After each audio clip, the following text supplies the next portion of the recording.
अच्छा और बुरा व्यक्ति की प्रवृत्ति है।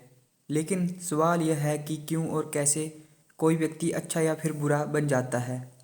वहीं इससे भी ज़रूरी चीज़ यह है कि अच्छा इंसान कैसे बने।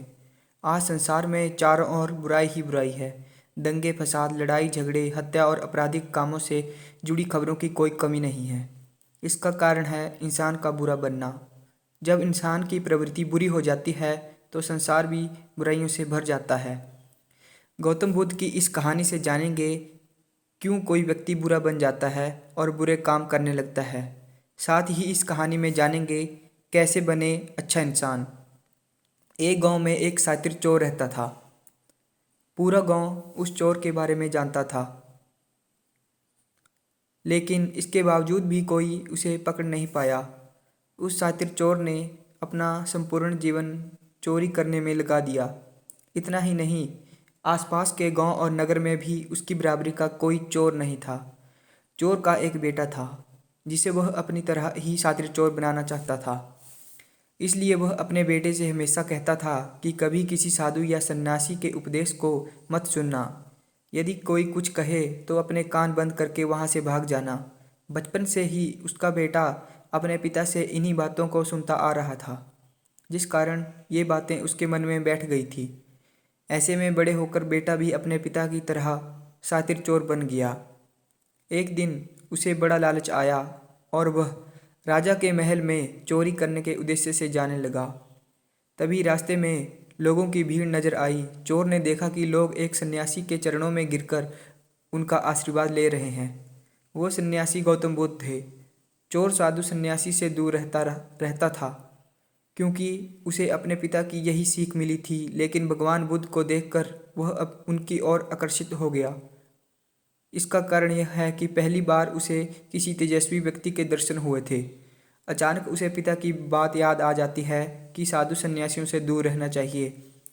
चोर असमंजस में रहता है कि वह सन्यासी के पास जाए या चोरी करने के लिए आगे बढ़ जाए। एकाएक उसके मन में यह प्रश्न आता है कि आखिर पिताजी क्यों साधु संतों से दूर रहने को कहते हैं। इसका उत्तर जानने के लिए चोर भी लोगों के बीच बैठ जाता है और भगवान बुद्ध के उपदेश सुनने लगता है। बुद्ध लोगों को झूठ बोलने की व्यर्थता और विश्वासघात के बारे में बताते हैं। उपदेश समाप्त होने के बाद सभी लोग अपने घर के लिए लौट जाते हैं और चोर भी चोरी करने के लिए महल की तरफ निकल जाता है। लेकिन पूरे रास्ते वह यही सोचता रहता है कि क्यों ना एक बार उस सन्यासी के उपदेश में कई बातों को मान कर देखा जाए। इस तरह से वह चोरी करने के लिए महल की दीवार से कूदने के बजाय महल के द्वार में अंदर जाता है। उसे देख महल के द्वारपाल उसे रोकते हैं और भीतर जाने का कारण पूछते हैं। चोर कहता है, मैं चोर हूँ और महल में चोरी करने जा रहा हूँ। द्वारपाल उसकी बातें सुनकर हंसने लगते हैं और कहते हैं, जरूर यह महल का सेवक या नौकर होगा, हमसे मजाक कर रहा है। यह सोचकर वे उसे महल के अंदर जाने देते हैं। महल जाने के बाद चोर खजाना रखे तिजोरी के पास पहुंच जाता है और तिजोरी को तोड़कर धन और आभूषण को पोटली में भरकर भागने लगता है। तभी उसकी नज़र महल के रसोई पर पड़ती है। रात होने के कारण सभी सोए होते हैं और रसोई में कोई नहीं रहता है। चोर को जोर से भूख लगी थी, इसलिए वह रसोई में जाकर पेट भर खाना खा लेता है। इसके बाद चोर वहाँ से जाने लगता है। तभी उसे बुद्ध के उपदेश में सुनी दूसरी बात याद आ जाती है कि जिसका नमक खाया है उसके साथ कभी भी विश्वासघात नहीं करना चाहिए। चोर सोचता है, मैंने इस महल का नमक खाया है, ऐसे में इसका धन चोरी कर मैं इनके साथ विश्वासघात करूँगा। इसलिए चोर चुराए हुए धन को रसोई में ही छोड़कर जाने लगता है। महल के एक व्यक्ति की नज़र चोर पर पड़ जाती है। वह शोर मचा देता है, जिससे महल के लोग चोर को पकड़ लेते हैं और राजा के पास ले जाते हैं।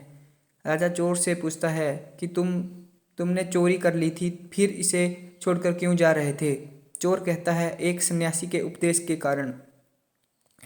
चोर की बात से राजा प्रभावित होता है और उससे कहते हैं, अगर तुमने ऐसे उपदेश बचपन से ही सुने होते तो तुम कभी चोर बनते ही नहीं। इतना कहकर राजा ने उसे कोई सज़ा नहीं दी और छोड़ दिया।